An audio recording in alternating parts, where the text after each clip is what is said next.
Salm 12, ħanaqrawhom mbagħad nipprova bl-għajnuna tal-Alla nfehmulkom. Għad-direttur tal-kor bil-lira ta' 8 kordi Salm ta' David. Anke minn hawnhekk nindunaw li dawn il-poeżiji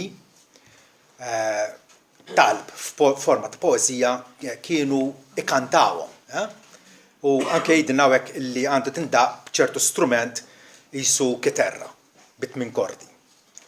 Salva u sit għax il-bniedem qaddis spiċċa, għax il-fidili sparixxu minn fost uliet il-bnedmin. Jitkellmu l-fruqa ma' xulxin b'xoffa ta' impusturaġni u b'qalb doppja jitkellmu. Jalla s-sit jaqta' x-xoftejn tal-impusturi kollha. L-sien li jitkellem ħwejjeġ imkabra. Li qalu bil-sienna se nipprevalu, xoftejn huma tagħna, min hu mulej fuqna. Minħabba devastazzjoni tal-afflitti, minħabba l-krib ta' dawk fil-bżonn, issa se nqum jgħid is-sit. Se nqiegħdu fis-sigurtà li għalija jixxennaq. Il-kliem tas-sit u kliem pur bħal fidda pruvata f'forn fuq l-art irfinuta 7 darbiet. Intu sit se żommhom, se tassu minn din il-ġenerazzjoni għal dejjem. Il-ħżiena jissertqu fuq kull naħa meta l-vilta hija eżaltata jew hija mollija fost uliet il-bnedmin. Amen. Mindu Adam waqaf id-dnub xi traċedja kienet dik u x'vera. Alla ħalaqna fuq ġbija tiegħu u arana llum. Razza ta' nies il-ħlief inqarqu b'xulxin u nittradixxu xulxin. Das-salm fuq hekk jitkellem. Qiegħed fil-qosor qiegħed jippreżentalna kuntrast bejn Alla li huwa ta' kelmtu li ma jikdibx u l-bniedem li jikdeb. Meta oriġinarjament Adam m'emminx l-Alla, bażikament qed jgħidlu o Alla int giddieb. Minn dakinhar il-bniedem sar giddieb.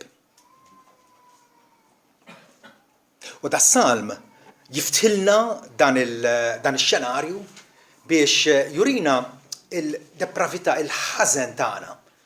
Il-ħażen li hemm fil-qalb illi jintwera neċessarjament fuq il-sienna. L-sien jikxef il-bniedem x'inhu. Il-bniedem traditur u frattant Alla u Alla kostanti, Alla ta' kelmtu, Alla fidil. Il-bniedem huwa tafal u allura instabbli mentri Alla huwa blata. Alla huwa affidabbli, Alla ta' min jafdaħ, ta' min jemnu. Id-diskors tal-bniedem huwa maħmuġ mentri l-kliem tal-Alla huwa safi u pur. David hawnhekk qiegħed ħares madwaru u jaf li qed jgħix f'soċjetà fejn in-nies jużaw il-sienhom biex arqu, biex jikdbu, biex jirfsu fuq ħaddieħor. U allura David jippreżenta din is-supplika hija talba ħirġa mill-qalb fuq sfond ta' dinja traditura. Dinja il-bniedem illi ta' daru lill-Alla jidirlu illi bli għandu mqarb il-sienu jista' jgħid u jagħmel li jrid. Ġieli ċanfart pereżempju xi ħadd u ma tidejx. U jgħidlek il-sieni tiegħi nagħmel bih li rrid. Il-gravità, il-taħsir li hemm fil-bniedem. David josserva il-ħażen illi refa' rasu mal-art kollha. Imqar il-nies li għandhom karigi ta' poter, nies afdati bit-tmexxija ta' ħaddieħor, jaqgħu għal dan il-vizzju malizzjuż illi bil-sienhom jaraw kif jivvantaġġaw lilhom infushom għaskapitu ta' ħaddieħor. Kif tħossok din il-realtà ta' madwana? Tkiddek, tittikak din il-realtà li qed tgħix fostniex li bażikament ma tistax tafdhom u meta tafdhom jitqu bik. Jaqarqu bik. Ġesu infatti fil-darba qal li fi żminijietna قال minħabba li tiżdied l-inikwità jew il-ħażen jiżdied l-imħabba ħafna tibred. Bad darb'oħra qal meta jiġi bil-bniedem se jsib fidi fuq l-art, se jsib nies fidili li Alla li lan tagħhom u li jonorawh u jweġħuh u jfaħruh bil-sienhom u b'dak l-istess il-sien ukoll joqgħdu attenti li flok ma ifottu li ħaddieħor jgħinu u jedifikaw u jankoraġġixxu lil ħaddieħor.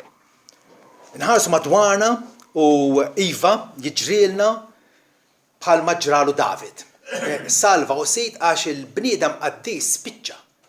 Tifittex nies oħra li jista' jagħmilha magħhom u jixxierek magħhom u mhux isibhom. Il-ħarsu madwarna u naraw il-Knisja donna qed tisparixxi. Għami f'pajjiż ta' 500,000 kemm hawn nies li verament, ġenwinament mill-qalb iħobbuh il-Alla u jonoraw il-libnu Ġesu u jemnu l-Evanġelju tiegħu.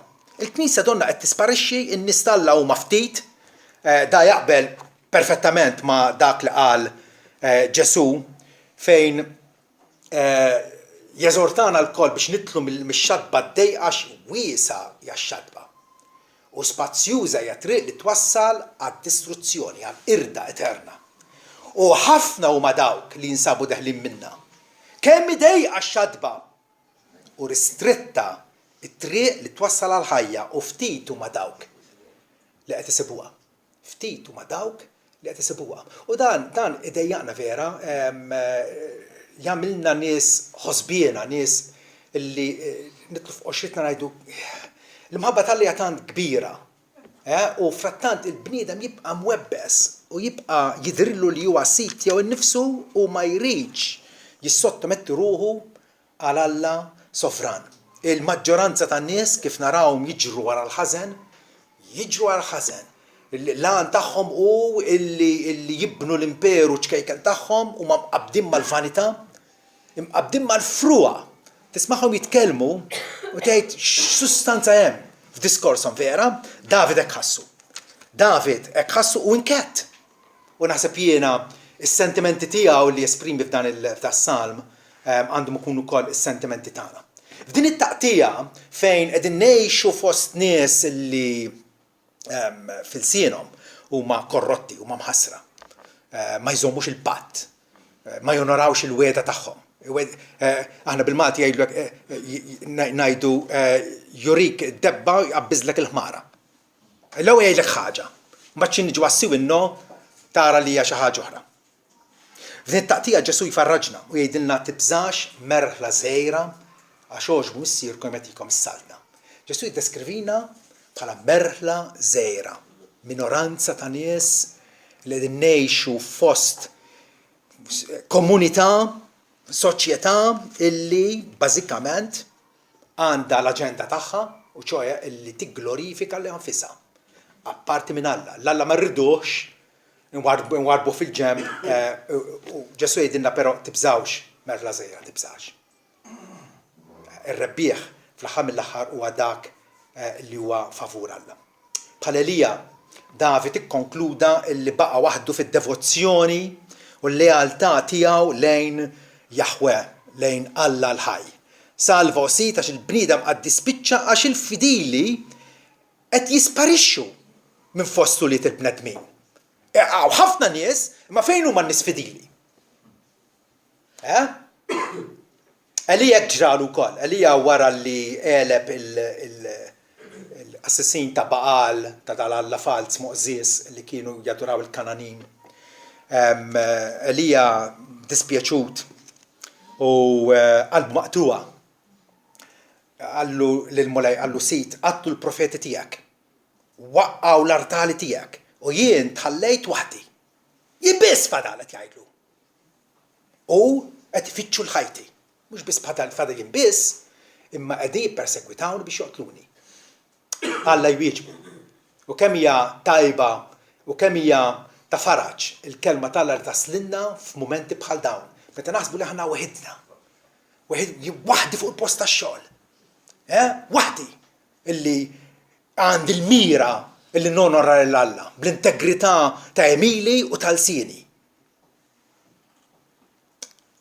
Il-mulej wieġeb lill-Elija u qallu żammejt għalija 7,000 raġel li malwewx l-irkoppa quddiem Baal. Kultant naħsbu aħna weħidna maħniex weħidna ma. U għalhekk hawnhekk joħroġ l-importanza li aħna il-ftit napprezzaw il-xulxin, insaħnu lil xulxin bħalma ħadida is-sin ħadida oħra il għaliex altrimenti nitwarbu fil-ġemp, naqtaw jiesna u ngħidu l-bniedem qed jispiċċa. Naħsbu li aħna biss u allura itfa' x-xugaman fir-ring, irriżenja għax żgur m'intix ħatirbaħ. Frattant Alla jgħidilna le, għandi n-nies tiegħi naf bihom, Elija ma kienx jaf bihom. Mal-qallu għandi 7,000 raġel li malwewx l-irkoppa quddiem Baal, nies fidili lejh. Il-ħżiena, aktar minn hekk il-ħżiena wkoll jabbużaw mill-fdal tal-Alla. Alla għandu fdal ta' nies li jiffurmaw il-tempju tiegħu, li jiffurmaw il-poplu tiegħu, u dawn il-ħżiena verbalment jisfidaw lis-sovran tagħna. Jisfidawh bid-da, jisfidawh bil-ksur tal-kmandamenti tiegħu, bl-arroganza inkredibbli tagħhom. Pereżempju David jgħid illi dawn jgħidu bil-sienna se nipprevalu, bil-sienna se nelbu, ħadd ma jistalina.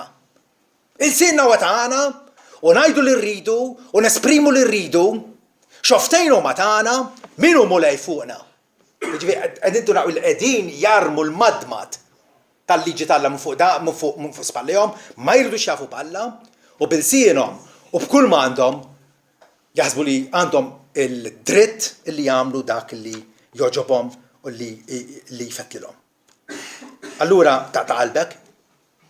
Meta tara hekk taqta' qalbek? Le. David hawnhekk jagħtina gwida bl-eżempju tiegħu il-fatt li hu irrikorra li Alla mara Alla fid-dieqa tiegħu, fil-perplessità tiegħu kien imħawwad, sit, salva, għax il-bniedem qed jispiċċa. Ma tistax tkun għar minn hekk. U frattant mara Alla flok ma qatt ibarqam u jgerger waħdu jew ma' ħadd ieħor mar quddiem it-tron tas-sema. Il-gideb u t-tawwiġ tal-ħżiena jeddu illi jarquna. Illi kontinwament aħna assedjati u medda filosofiji foroz. Fuq il-medja nisimgħu in-nies rednu u jparlaw li jridu huma. U l-kelma tal-Alla hija kkalpestata, mogħtija l-ġenb, traskurata. Għar minn hekk David ukoll ħass illi l-avversità tan-nies kontra Alla kienet ukoll kontra tiegħu. Kienet ukoll kontra tiegħu. David kien gwerrier, f'żożitu kien gwerrier, tiftakru darba ġġielet kontra l-ġgant Gulija u kien joħroġ mal-armati ta' Iżrael.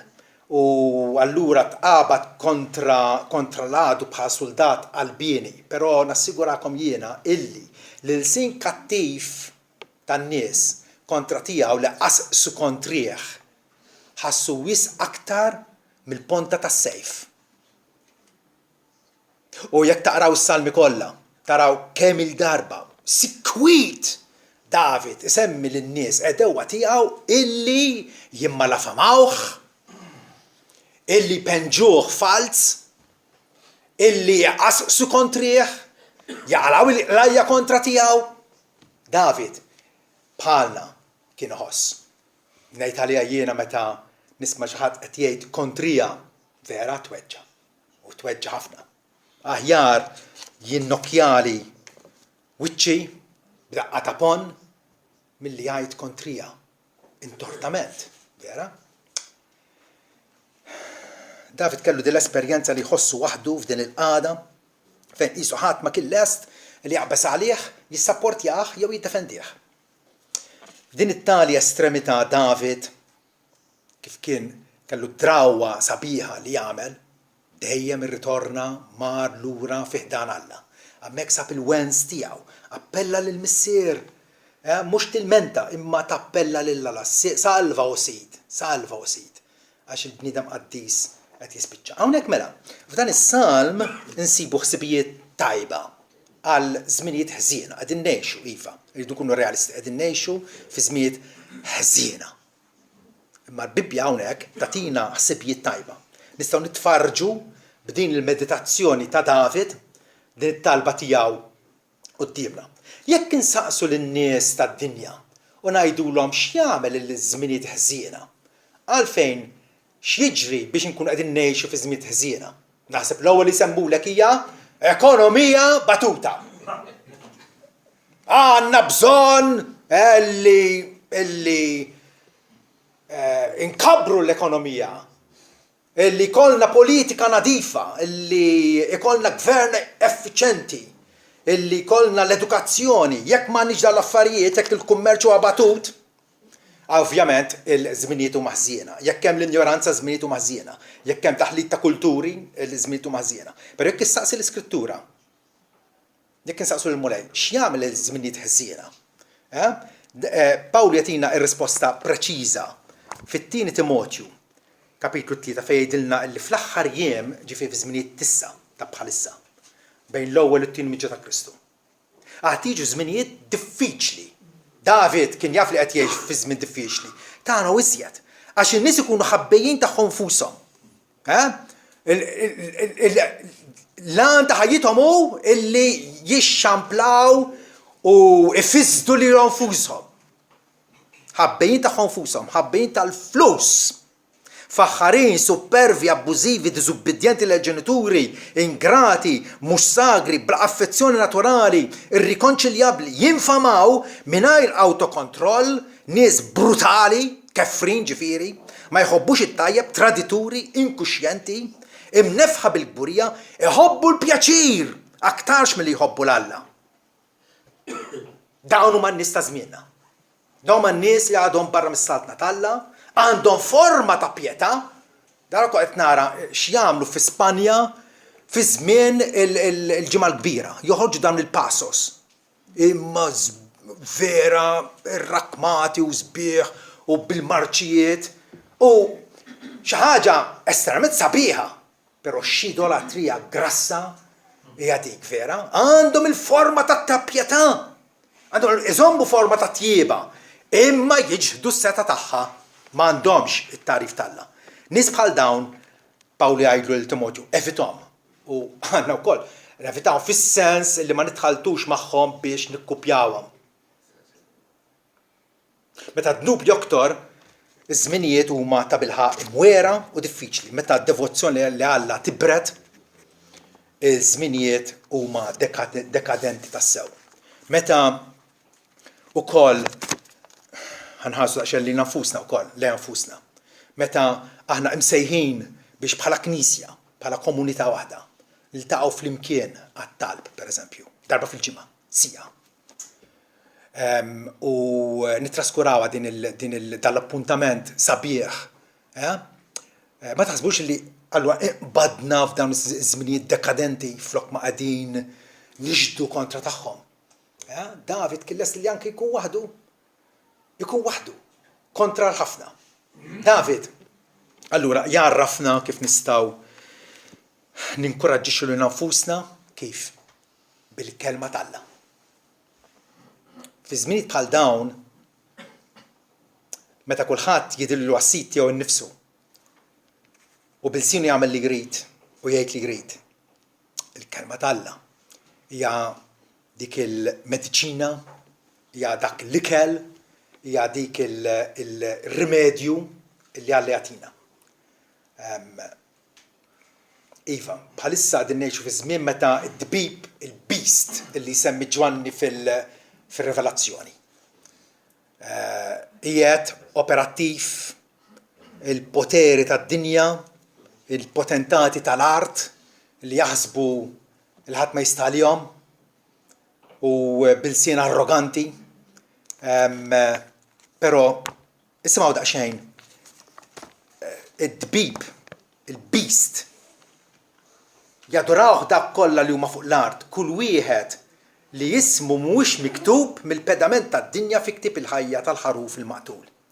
Dan huwa d-dbib illi jingħatalu araw x'qegħdin jadoraw in-nies.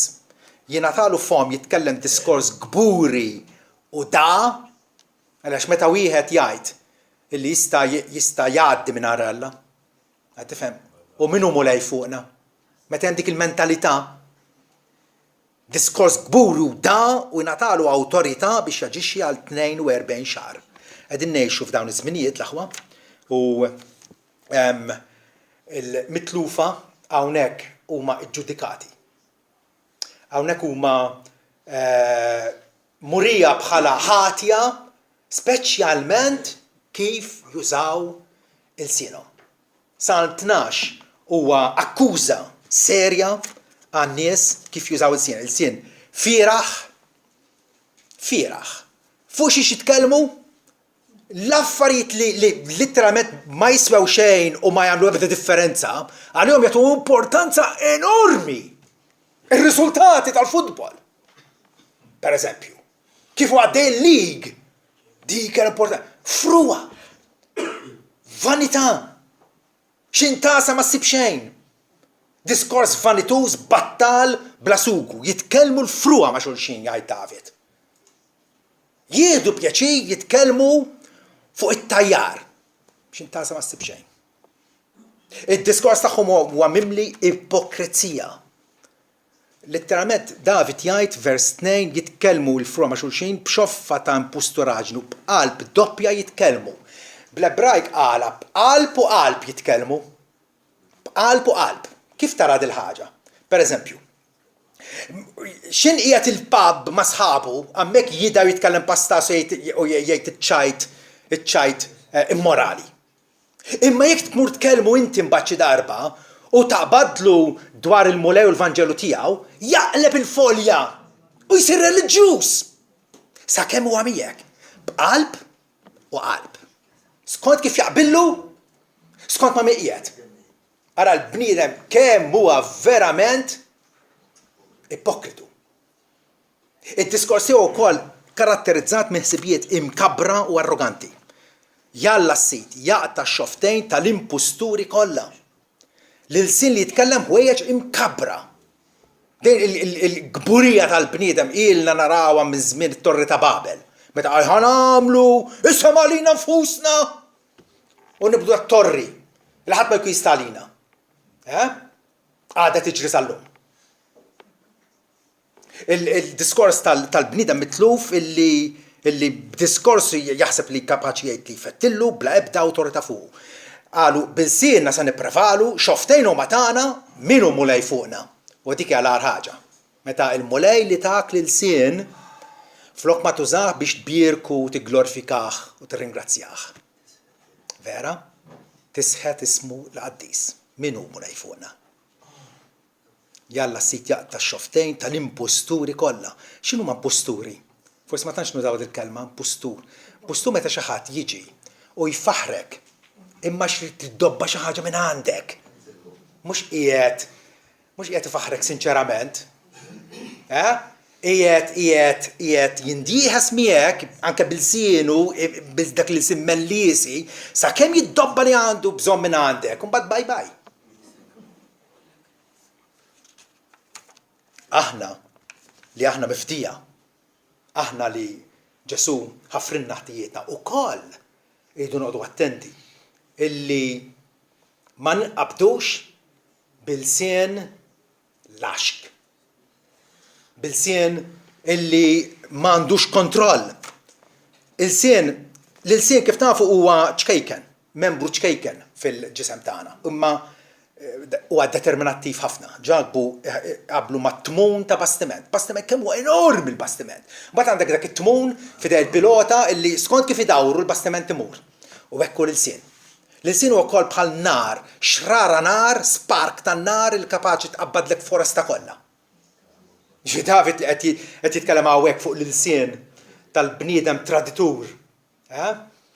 Qiegħed hawnhekk iġib qudiemna ħaġa ta' importanza massima. L-sin fih potenzjal enormi, jista' jintuża għas-saħħa, jista' jintuża għall-barka.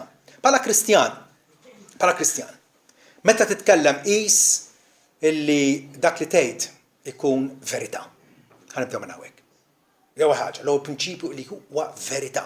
Bla esaġerazzjoni, bla faċċoliżmu, bla ħabi, dak li tgħid huwa verità. Ukoll meta tkun ħadd titkellem, derra li kien nifsek saqsi, hija neċessarja ngħidher il-ħaġa.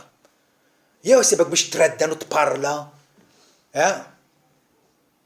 il-tarmi d-diskors bla attenzjoni ta' xejn minn fommok.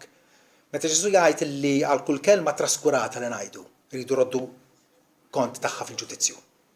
Hija neċessarja dak li ħanejt, hija wkoll edifikanti, dak li ħanejt se nibnieh l-ħaddieħor jew se nkissru. Se nagħmillu l-ġid jew il-ħsara. Pawlu fil-Kolossin 4 vers 6 jgħidilna ħajkun id-diskors tagħkom dejjem bil-grazzja. Ġieb dejjem bil-ħsieb li jgħin il-ħaddieħor imħawwar bil-melħ, mhux bil-vanità, bil-melħ. Il-melħ li iġielek jatik xenqa għall-ilma li preserva. Ħajkun imħawwar bil-melħ ħallu tkunu tafu kif jeħtieġilkom twieġbu lil kulħadd. Għax in-nies jakkużawna u jikkritikawna. Bl-ilsienek tkun kapaċi illi twieġeb skont l-Iskrittura. Dak li tgħid huwa wkoll f'ħinu, importanti din, illi dak li għandek għajdu f'ħinu fl-okkażjoni adatta wkoll illi jkun diskors bil-erf, mhux frivolu, mhux vanitus. David, mela,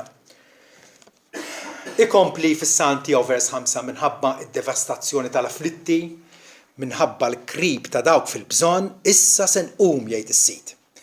Alla jaf preċiżament x'qed jiġri fid-dinja tagħna. L-edewa tiegħu jafhom. U jafu koll il-tiegħu. U mhux se jinsina. Minħabba il-nies afflitti u l-ħsara li qed tiġrilhom minħabba l-krib, it-tnejjid ta' dawk li huma fil-bżonn, ta' dawk li t-tama tagħhom hija fija. Issa se nqum jgħid Alla. Iva, se jiġi l-jum meta Alla se jintervini direttament u jivvindika, jagħti raġun lin-niesu li jonorawh bil-sienhom. Spurgeon, il-predikatur Vittorjan, jikkommentek fuq vers 5. Aħseb dwar Alla f'setetu. Meta jitqanqal irriet id-dinja, xejn ma jieqaf qudiemu la darba jieħu azzjoni. Jak Kristjan f'qajjar, marradi, oppressat u kollok tnejjid, Alla huwa favorik. U minħabba fik ma jibqax passiv. Iva aħna nemnu li Alla huwa missierna, Alla li huwa qrib tagħna, jekk Alla huwa magħna, għajduha. Min jista' jkun kontra tagħna? Okay, nistgħu inħossuna li qegħdu weħidna, inħossuna ftit, inħossuna li hemm valanga ta' ħażen verbali u għaddej fuq il-medja, fit-triq, fis-swieq, fis-swali tagħna, kull fejn morru, frattant jekk Alla huwa magħna. Min jista' jkun kontra tagħna? David emmen, u hekk għandna nagħmlu aħna wkoll, illi Alla eventwalment qiegħedna fis-sigurtà.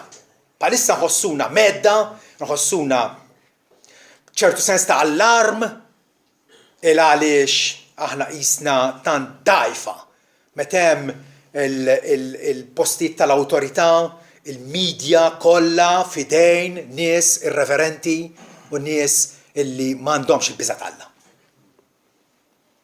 U frattant David emmen li Alla eventwalment se jqiegħdu fis-sigurtà. Issa se nqum jgħid is-Sid se nqiegħdu fis-sigurtà li għalija jixxennaq. Iva, jiena mixtieq illi ma ngħix f'din id-dinja li hija tant u tant avversiva għal Alla. Araw ir-reliġjoni tfolot saħħa. Araw in-nies kif fuq xi jitkellmu. Frattant, anke Pietru jagħtina din il-weda sabiħa. Li Alla għada pitada qiegħedna fis-sod. Fl-ittra tiegħu kapitlu 5 vers 10. Alla ta' kull grazzja li sejħilkom għal glorja eterna tiegħu fi Kristu Ġesu. Wara li tkunu batejtu għal kemm xejn żmien u iva huwa meħtieġ illi mbagħad għal kemm xejn żmien għal amorna, għal bqija ta' morna, Pawlu sejħlu għal kemm xejn żmien, però mbagħad u innifsu se jagħmilkom kompluti, se jikkonfermakom, se jinvigorakom u se jistabblikom. Lilu l-potenza għal dejjem. Amen. Alla ta' bilħaq jintervjeni u jiġi għall-ajut, għall-għajnuna, għall-rebħa finali ta' uliedu kollha. Bħalissa aħna ikkonsidrati bħala naġ meħudin għall-biċċerija, ma f'dar ħwejġ kollha. Aħna aktar minn rebbieħa permessa dak li ħabna. Ħankun waħdi, David qallu sit salva għax il-bniedem qad dispiċċa, ħalli nkun waħdi basta nkun malla. Bniedem wieħed malla jifforma maġġoranza. Emnu għadi l-aħwa. Emnu ħallikom mill-opinjoni pubblika, ħallikom mill-massa, imxu fit-triq id-dejqa fejn hemm il-sigurtà li dik twassal għal ħajja eterna. Bażikament, dan is-salm mela kif qegħdin tindunaw jippreżentana kuntrast qawwi bejn il-kliem tal-Alla u l-kliem tal-bniedem. X'differenza x'dabien hemm bejn wieħed u l-ieħor. Il-bniedem bi kliem huwa qarriqi u pervers, il-kliem tal-Alla huwa pur u affidabbli. Vers 6 jgħid il-kliem tas-sit huwa kliem pur. Bħal fidda pruvata f'forn fuq l-art irfinuta 7 darbiet. Il-fidda taf kif jagħmlu biex isaffuha minn naqal u mill-impuritajiet tagħha. Joqogħdu kull darba ipoġġuha fil-griġġjon, fil-dan il-borma. U jħolluha u mbagħad dejjem jimsħu dak l-impuritajiet u jarmuhom. Hekk hija l-kelma tal-Alla. Hija rfinuta 7 darbiet. Hija kelma pura, kelma affidabbli. Darba l-Pawlu l-Apostlu akkużaw illi jisu ċaqlem buta jgħid ħaġa mbagħad jagħmel oħra, Alla ħas jiġrinnek. Imma akkużaw hekk, ma kellhomx raġun, sempliċement għax kellu bżonn jibdel il-pjanijiet tiegħu. Kellu bżonn. Qed tifhem. U allura għajruh illi huwa bandiera imtajra marriħ. Però għalilhom daqskemm Alla huwa fidil il-kelma tagħna għalikom mhix iva u le.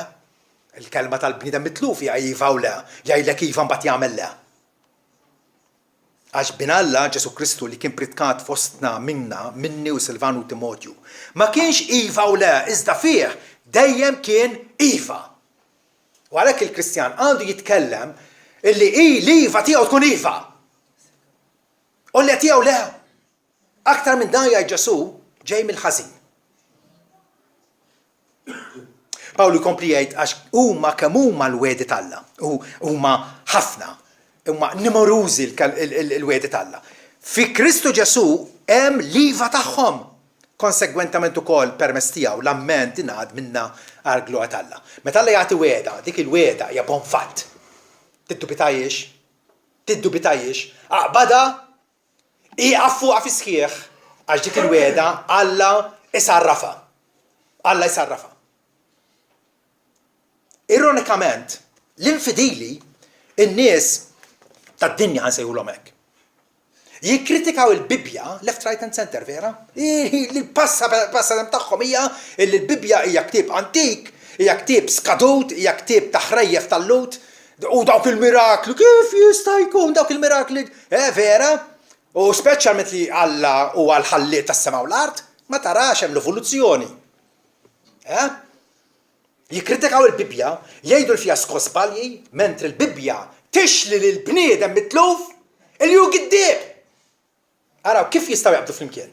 Kif Alla kif jista' jaqbel mal-bniedem u l-bniedem kapaċi jaqbel ma' Alla. Jekk ma jkunx Alla bil-grazzja tiegħu li l-bniedem jiftaħlu moħħu, jiftaħlu għajnejh u jagħtih id-dawl. Jagħtih id-dawl. Iva, kien hemm żmien meta jiena kelli dik l-attitudni jekk nonxalanza l-iskrittura u tifhem. Illum naqbel ma' David, il-kliem tas-sit huwa kliem pur, bħal fidda pruvata f'forn fuq l-art irfinuta 7 darbiet. Għandi kelma li fuqha nista' nimbena. Għandi kelma Min fom Ġesu illi għajt min jisma klimi u jagħmilhom inxebħu ma' raġel għaqli li binna d-dar tiegħu fuq il-blat. Jista' mhux jiġi l-irjieħ u jitla l-arar u l-irwiefen u x-xita bil-qliel dik id-dar tibqa'.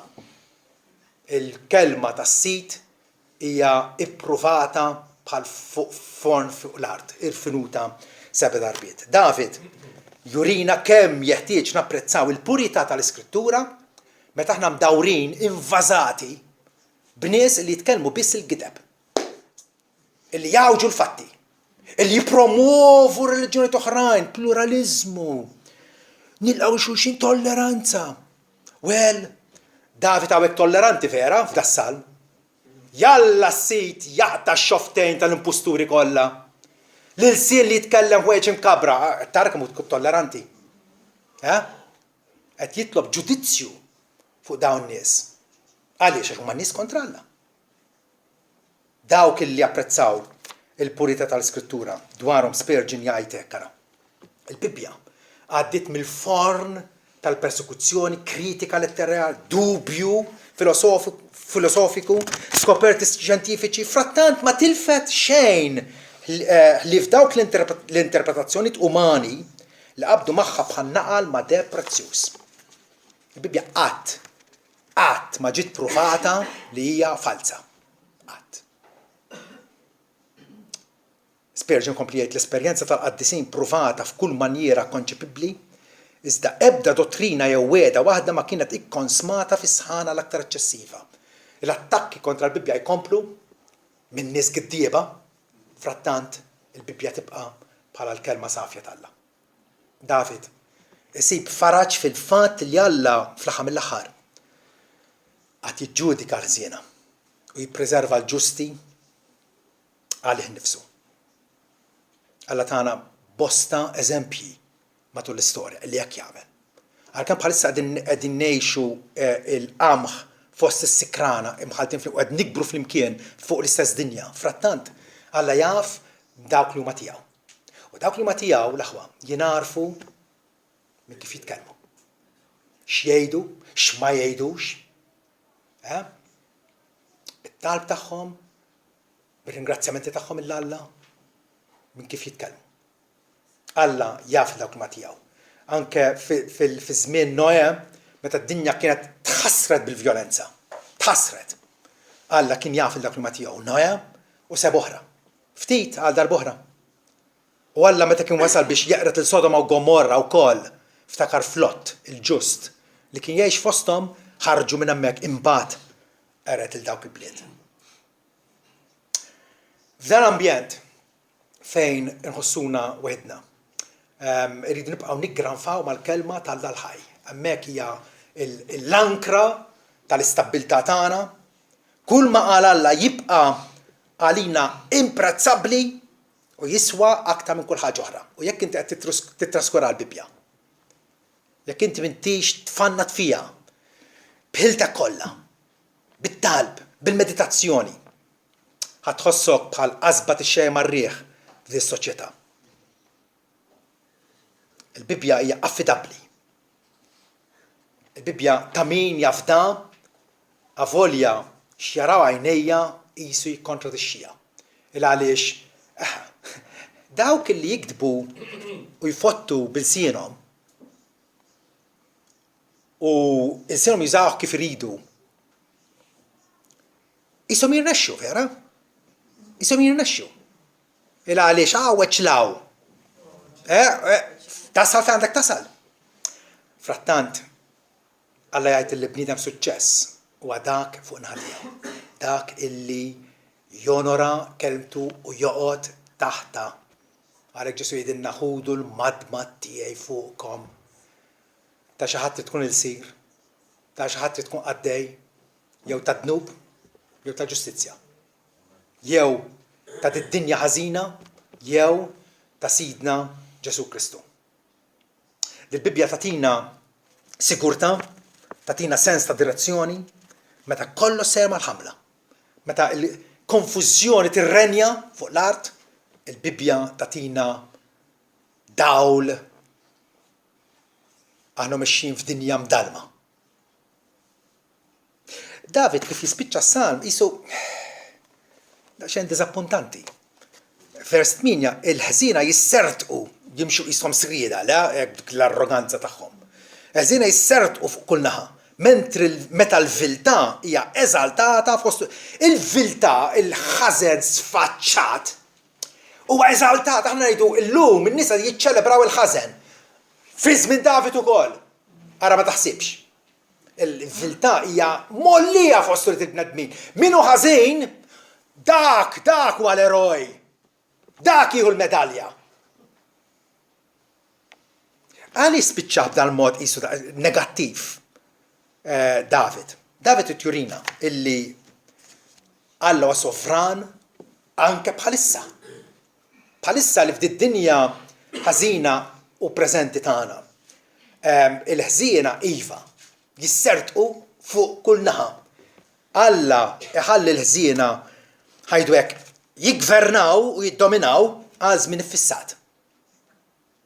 Għandhom iż-żmien tagħhom meta marru biex jarrestaw il-Ġesu fl-ort tal-Getsemani. U d-disċipli tiegħu Pietru fosthom prova jevita l-arrest tiegħu. Ġesu lis-soldati qalilhom hija s-sija tagħkom u l-qawwa tad-dlamijiet bħalissa. Ħanċedi għalikom. Ħaniġi magħkom. Ħatiflaġellawni, ħassamruni ma' salib, ħatoqtluni. Is-sija tagħkom hija sija. Mhix eternità, hija sija. Dik is-sija tgħaddi. Ġesu għaraf lis-sovranità t'Alla. U hemmhekk tfarraġ. Hija sija tagħkom u l-qawwa tad-dlamijiet. Ix-xemx tal-ġustizzja għad iżżernaq. Mal-miġja ta' Ġesu, is-sultan ta' Slatan u sit is-sidin, ix-xemx tal-ġustizzja titla'. Iva, il-ħżiena bl-imposturaġġ tagħhom, bil-kburija tagħhom, bil-iżies tagħhom, bid-da tagħhom, ma jkunx iżjed. Ma jkunx iżjed. Wistin jgħid Alla omnipotenti. Bħalma jistqarru mqar il-pagani għandu qawwa suprema fuq kollox, anke bħalissa. U nnifsu u supremament tajjeb u ma jippermetti l-eżistenza ta' ebda ħażen fost xogħlijietu kieku mhuwiex tant omnipotenti li kapaċi joħroġ it-tajjeb imqar mill-ħażen. B'mod misterjuż Alla biss kapaċi jagħmilha din. Mill-ħażen preżenti ta' bħalissa Alla kapaċi joħroġ it-tajjeb. Mela, ma nix għalfejn nitfixklu, ma nix għalfejn niskandalizzaw ruħna, iva ħanħossuna kif ħassu David, pero nafu illi fiħdan Alla quddiemu fil-wens tiegħu insibu l-faraġ u l-inkoraġġiment li għandna bżonn. El Shaddai, Alla omnipotenti, jassess fuq il-fdal mażul tiegħu. Dawk in-nies maħbubin għalih, avolja iż-żminijiet huma dekadenti u korrotti għall-aħħar. Kemm iddum id-dinja se jkun hemm ġenerazzjoni ta' nies imħassra u kburin. Ma nistax nippretendu li d-dinja se titjieb. Ix-xogħol tagħna hija li nxandru l-Evanġelu sabiex in-nies dak u dik u l-oħra. Alla jikkonvertihom dik l-aħbar it-tajba. Idawwarhom lejh u jiffurmhom biex ikunu l-poplu tiegħu. Fil-frattemp il-mifdija huma mqiegħda f'idejn Kristus Salvatur. Aħna li Alla ħelisna minn dil korruzzjoni qiegħda f'idej Salvatur, hemmhekk ninsabu salvi. Ġesu jgħid illi in-naċ tiegħi jisimgħu leħni u jiġu warajja jien nafhom u jsegwuni nagħtihom il-ħajja eterna u b'ebda mod ma jintilfu qatt. U ħadd mhux se jaħtafhom li minn idi. Missieri tagħhom li huwa ikbar minn kulħadd u ħadd mhu kapaċi jaħtafhom minn id il-missier. Kemm għandna l-fejn. Roddu ħajl Alla illi għalana minn spira mill-ħama tal-sien kattiv, tal-sien ħażin, tal-sien ipokritu, bidlinna qalbna biex b'dak l-istess silsien imbirkuh faħruh. Amen.